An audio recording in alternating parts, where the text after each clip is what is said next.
Welcome class, कैसे हैं आप लोग। हम लोगों का इंडियन पॉलिटी सीरीज़ के अंदर लेक्चर नंबर 11 है ये।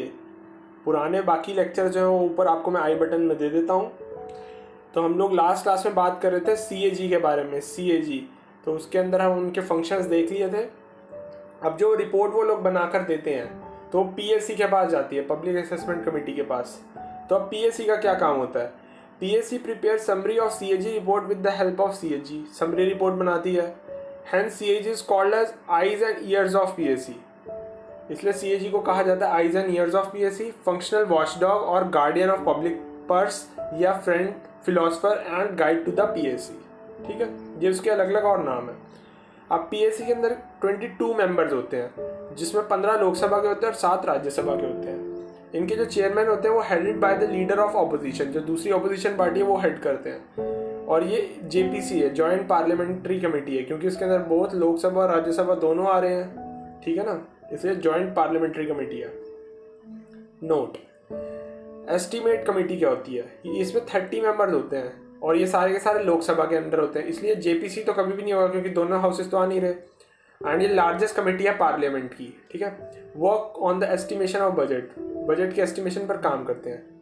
जो JPC है, जो मतलब पार्लियामेंट्री कमेटी जो JPC है हम लोगों की, minister shall not be the member, जो मिनिस्टर और मेंबर नहीं होंगे, और ये स्टैंडिंग कमेटी कहलाई जाती है। ठीक है, स्टैंडिंग कमेटी के बारे में पहले भी मैं पिछले लेक्चर्स में बात कर चुका हूँ। फाइनेंस कमेटी में बात करता हूँ। आर्टिकल 280 के अंदर ये कॉन्स्टिट्यूशनल बॉडी है। It shall be appointed by the president for every 5 years, हर 5 साल के अंदर ये अपॉइंट की जाएगी। It comprises a chairman plus 4 other members.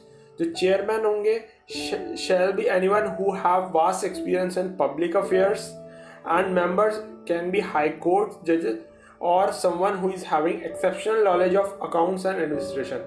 जो इनके चेयरमैन होंगे वो कौन होंगे, जिनके पास वास्ट एक्सपीरियंस हो पब्लिक अफेयर्स में डील करने के लिए, या वो हाई कोर्ट के जज हैं, या उनके पास एक्सेप्शनल एक्सपीरियंस है अकाउंट्स और एडमिनिस्ट्रेशन के अंदर। ठीक है, फिर इसके बाद 14th फाइनेंस कमीशन जो था वो था 2015 से 20 के बीच में बना था। उनके चेयरमैन थे YV रेड्डी। जो 13th था वो 2010 से 15 के बीच में बना था विजय केलकर। 15th जो था 2021 से 25 के बीच में बना था NK सिंह। ठीक है, तो इस कमेटी का फंक्शन क्या होता है। To give advice to the president on the financial matters like distribution of taxes between centre and state, grants in aid to the states. इनके क्या फंक्शन होते हैं, एक तो डिस्ट्रीब्यूट करते हैं टैक्सेस को, प्रेसिडेंट के नाम पर चलता है, फाइनेंशियल मैटर्स को डील करते हैं, जैसे डिस्ट्रीब्यूशन ऑफ टैक्सेस या grants in aid to the grants provide करने। अगर मान लीजिए कोई इमरजेंसी आ रही है, कुछ कंडीशन ऐसी क्रिएट हो गई है, ग्रांट देने हैं एड की कंडीशंस के अंदर स्टेट्स को। ठीक है, और ये एक एडवाइजरी बॉडी है।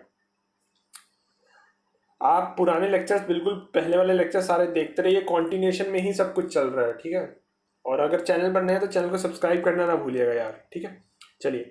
Suggest measure to augment the resources of consolidated fund to increase the augment. ठीक है, ये सजेस्ट करते हैं कि जो रिसोर्सेज हैं उनको, उनके जो कंसोलिडेटेड फंड में इंडिया के अंदर है, स्टेट की कंसोलिडेटेड फंड ऑफ स्टेट को इंक्रीज किया जाए उनके रिसोर्सेज को, so that more fund can be allocated to panchayat raj institution PRIs। Panchayat raj institution के अंदर हम लोग मोर फंड दे सके। अगर हमारा CFS consolidated fund of state के जो हम अगर मेजर्स लें, उनके रिसोर्सेज बढ़ाएंगे, तभी तो हम पंचायत राज में दे पाएंगे। पंचायत राज मतलब पंचायत और म्यूनिसिपैलिटी, मतलब लोकल अर्बन बॉडीज तक आ पाएगा। ठीक है, funds. It shall be duty of FC to prepare, मतलब फाइनेंशियल कमेटी की ड्यूटी है to prepare a report and submit it to the president, and it shall be the duty of president to submit before parliament. मतलब FC जो financial committee है वो क्या करेगी, report बनाएगी, प्रेसिडेंट को देगी, और फिर प्रेसिडेंट क्या करेगा, वो पार्लियामेंट में भेजेगा। President shall not bound by the advice of, bound नहीं है वो फंडामेंटल कमेटी के एडवाइस से, मान सकते हैं पर वो बाउंड नहीं है, जरूरी नहीं है कि वो उनको मानना ही है। Similarly there is a state finance commission which shall give advice to governor regarding the distribution of taxes between states and Panchayati Raj institution. ऐसी स्टेट के लिए भी है, जैसे यूनियन के लिए स्टेट के लिए फाइनेंस कमीशन बनी हुई है जो एडवाइस देती है गवर्नर को। यहाँ यूनियन में प्रेसिडेंट को दिया जाता है और स्टेट में गवर्नर को दिया जाएगा, regarding the distribution of taxes between states, panchayat raj institutions. Present economic advisory to government कौन है, K Subramanian, and PMEAC PM economic advisory council जो है विवेक देब्रॉय है, ठीक है। Direction outside the part 4, article 350, it is the duty of the state to provide adequate facility for institution in mother tongue at the primary stage of education to the children of linguistic minority group। मतलब ये duty है हर state की क्या इतनी educate facility instruction provide की जाए mother tongue के लिए इतनी एडुकेट फैसिलिटीज प्रोवाइड की जाए at the primary stage of education. जब बच्चे की प्राइमरी स्टेज कंडीशन चल रही है तब वहाँ पर मतलब लिंग्विस्टिक माइनॉरिटी ग्रुप को मेनली जो भाषा के आधार पर होते हैं, लिंग्विस्टिक मतलब भाषा के आधार पर इतनी वहाँ पर उस स्टेट के अंदर फैसिलिटी प्रोवाइड कराया जाए ताकि उनकी मदर टंग जो है उनको उतनी तो उसके थ्रू एजुकेशन तो मिल पाए, प्राइमरी एजुकेशन मिल पाए, ठीक है। आर्टिकल 351 क्या कहता है?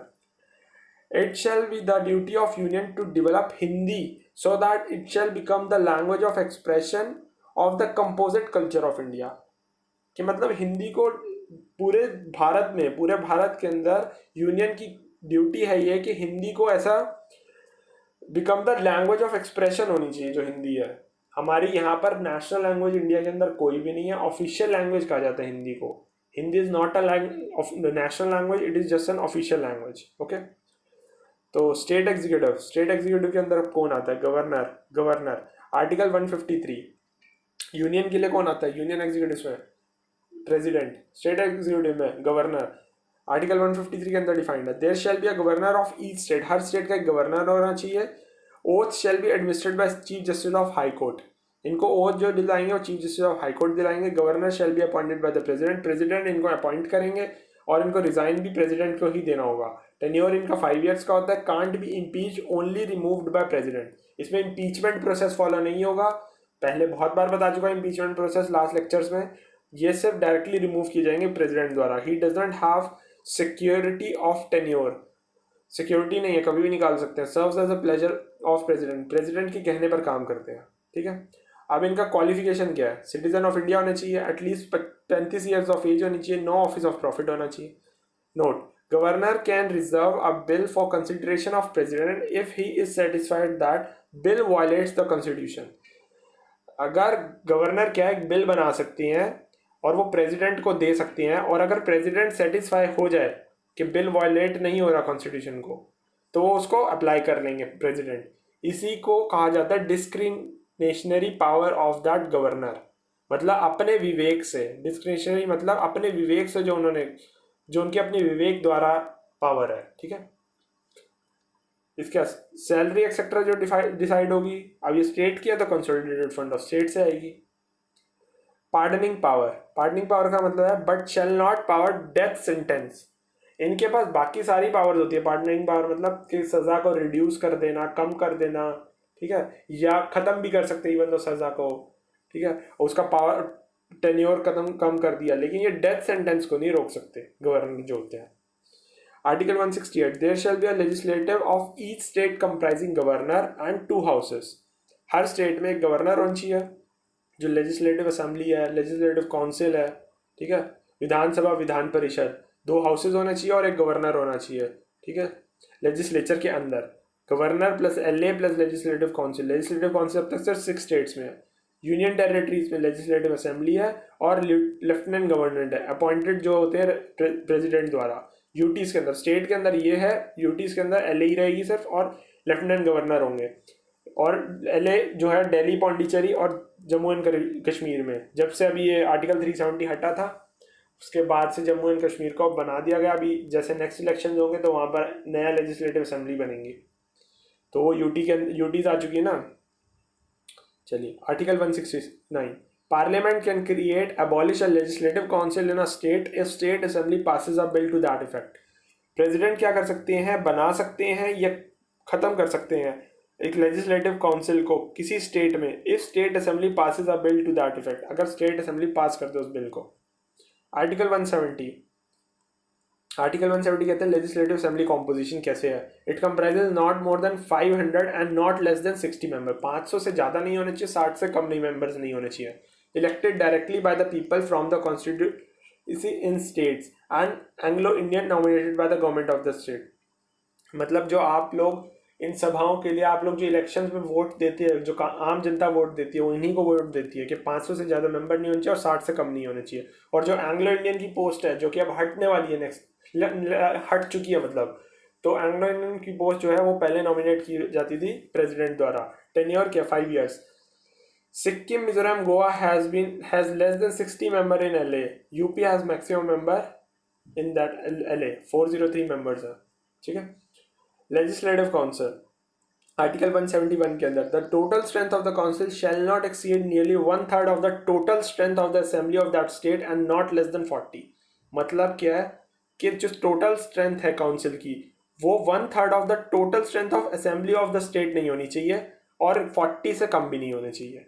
1/3 of the member shall be elected by local bodies, जैसे पंचायत और म्यूनिसपैलिटी के थ्रू होंगी। 1/3 ऑफ द जो मेंबर्स हैं वो कैसे इलेक्ट होंगे, MLA of that state.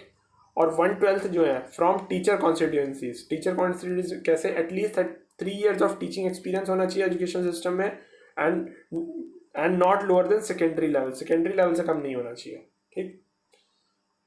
1/12 of the power, जो 1/12 ऑफ द पावर है ग्रेजुएट कॉन्स्टिट्यूएंसीज, जो 1/12 ऑफ द पावर है वो ग्रेजुएट कॉन्स्टिट्यूएंसी से आएगी। Remaining member shall be nominated by the government from the field of literature, science, art, social service, cooperative movement, ठीक है। Note, chairman shell be a member. It can be abolish by parliament but not dissolve. Abolish हो सकती है लेकिन dissolve नहीं कर सकते आप। टेन्योर इनका क्या होता है, 6 years। ये मैं बहुत सेकंड लेक्चर में मेरे को याद है बताया था। 1/3 into 2, 1/3 मेंबर हर रिटायर होंगे हर 2 साल के अंदर। 3 into 2 6। अब इलेक्शन कमीशन में बात करते हैं। Article 324, it has the power of superintendence, direction and control of 2 functions। Superintendence मतलब monitoring, preparation of electoral rolls, मतलब इनके पास जो पावर है मॉनिटर करने की, डायरेक्शन देने की और कंट्रोल करने की 2 functions को, जो कि preparation of electoral roll. Electoral roll जो बना सकते हैं, मतलब कि इलेक्शन कमीशन में जैसे सीट्स होंगी और कैसे कैसे इलेक्शंस होंगे वो सब, और to conduct election of president and vice president, Rajya Sabha and Lok Sabha, legislative assembly and legislative council. As per the Panchayat Raj provision, there shall be a state commission in each state which shall conduct elections of Panchayati Raj bodies। Panchayat Raj provision के corresponding हर state के अंदर state election commission होना चाहिए जो कि conduct कराएंगे पंचायत राज body के elections को। कॉम्पोजिशन ऑफ इलेक्शन कमीशन, ये कंप्राइज करती है एक सीईसी, 1 चीफ इलेक्शन कमिश्नर को, not more than 4 election commission. मतलब 4, एक तो चीफ इलेक्शन कमिश्नर होंगे और 4 से ज़्यादा नहीं होने चाहिए और election commissioners. Shell be appointed by president द्वारा। टेन्योर 6 years का होता है या 65 years ऑफ एज, जो भी एक अर्लियर आ जाए। सैलरी जो डिसाइड होगी by parliament and charge upon CFI and is equal to supreme court जज की इक्वल होती है। All decision shall be taken by the majority, सारे डिसीजन मेजॉरिटी द्वारा दिए जाएंगे। अब रिमूवल कैसे होगा, सीईसी का अगर रिमूवल करना है, article 324, he shall be removed by the move on the like manner and on the like grounds of the Supreme Court judge। जैसे impeachment process follow the Supreme Court judge के लिए, वैसे ही CEC को भी remove करने की लिए process follow होगा impeachment का। Other election commissioner shall be remove by the president. जो बाकी 4 मेंबर्स हैं वो प्रेसिडेंट द्वारा on the recommendation of CEC, but president shall not bound by the recommendation. President directly भी रिमूव कर सकते हैं इन 4 मेंबर्स में से किसी को, या सीईसी की रिकमेंडेशन के भी मानकर, लेकिन रिकमेंडेशन मानना ना मानना ज़रूरी नहीं है प्रेसिडेंट के लिए, ठीक है। तो चलिए आज का लेक्चर हम इतना ही रखते हैं और बस अब जल्दी ख़त्म होने वाला पॉलिटी, ठीक है। तो आप लोगों की तैयारी कैसी चल रही है और बिल्कुल कमेंट सेक्शन में मेरे को बताएं कैसा चल रहा है आपका। 11 वीडियोस कवर हो चुकी हैं, ऑलमोस्ट ख़त्म हो जाएगा आने वाले 1-2 लेक्चर के अंदर ही है पॉलिटी सब्जेक्ट। हम लोगों का टेलीग्राम के ऊपर भी चैनल बना हुआ है, जॉब सीकर नौकरी की तलाश के नाम से। सारे सोशल नेटवर्क के जो हमारे लिंक्स हैं वो आपको डिस्क्रिप्शन में मिल जाएंगे। और कोई भी क्वेरी है आप लोग कमेंट सेक्शन में ज़रूर मेंशन कीजिए, एंड कैसी आपकी तैयारी चल रही है वो भी बिल्कुल बताइए। चैनल को सब्सक्राइब कीजिए एंड वीडियो को लाइक कीजिए, शेयर कीजिए अपने दोस्तों के साथ जो प्रिपेयर कर रहे हैं। एंड अगर आपको अच्छा लग रहा है तो प्लीज़ वीडियो को लाइक कीजिए एंड चैनल को सब्सक्राइब करना ना बिल्कुल ना भूलिएगा। बेल आइकन को भी ज़रूर प्रेस कीजिए। चलिए, थैंक यू।